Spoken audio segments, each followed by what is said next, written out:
Guys, kakatapos ko lang mag-basketball. Update lang tayo.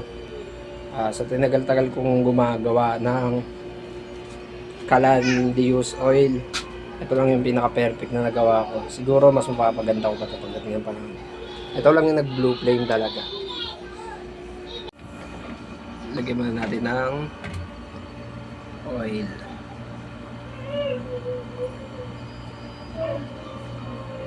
Yan. Kailangan may lagyan muna natin na ang pinuna natin ng tawag dito tissue. Huwag ka muna sama, iwang sabi. Blue flame na blue flame.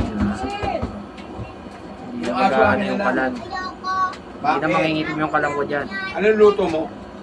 Sangag. Sinangag. Napakaganda lang po eh. Konti pa yung oil na nilagay ko dyan. Lalo pag dinagdagan ko yan, lalong gaganda ko yan. Diba? Bumili pa ako Shopee, Lazada, ako lang din pala makakagawa.